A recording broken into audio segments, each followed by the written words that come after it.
first thing a dictatorial repressive regime does is jail the press corps. Throw all the reporters, put them in jail.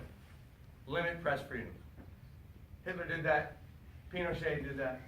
You know, we are in a situation right now with this film. I don't know if you know about this, but the producer of this movie, Dave Schlossberg, was filming a climate change activist protest, where there are all these pipelines. You've heard of the Dakota Access Pipeline that the Standing Rock Sioux are protesting, and many of us are.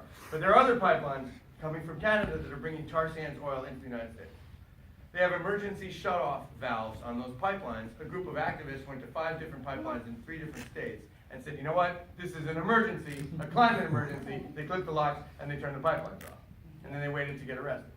Now in the United States, that'll put you down maybe 3, 4, 5 years in jail.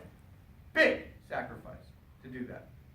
My producer, Dea Schlossberg, who was also camera on this in many places, was there to film the protest.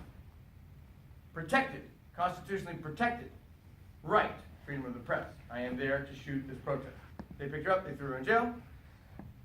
As an accessory, charged her with 3 counts of criminal conspiracy, and those counts could add up to 45 years in jail.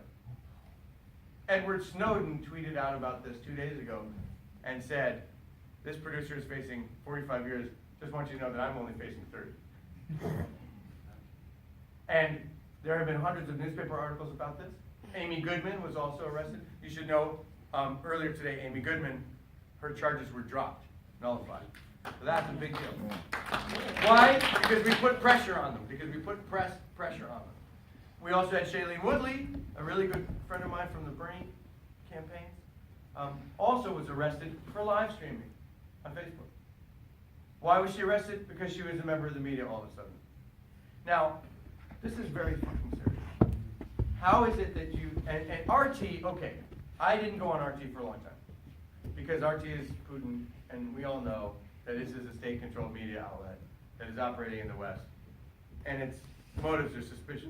However, guess what CNN is? You know, pick your poison. So CNN wouldn't put me on. CNN would not put me on for this movie, neither would MSDNC. We call it CNN Clinton News Network. MSDNC, MSNBC. We had a hard time getting on any television for this movie, at all. And there was many of my friends who were Bernie surrogates who got blacklisted. And, you know, there's a lot of suspicion that there was that kind of thing happening. We saved the day because we did these Facebook videos. They got 11 million views, and the ratings for this movie were up through the roof on HBO. But only because we went to alternative media, and I did every RT show on the channel, because I was like, all right, fuck it. I can't handle it anymore. But, you know, truthfully speaking, if Rupert Murdoch owns...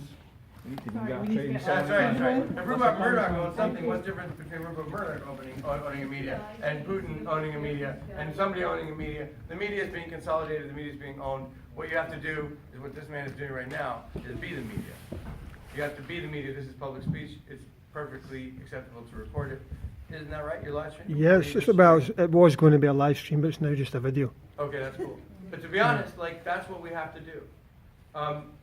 One of my live streams from the Democratic National Convention in July, just one short clip, when everybody walked out of the Democratic National Convention after they nominated Hillary Clinton, and people were so crestfallen and disgusted and upset, and they went to the Stampeded and they occupied the media tent.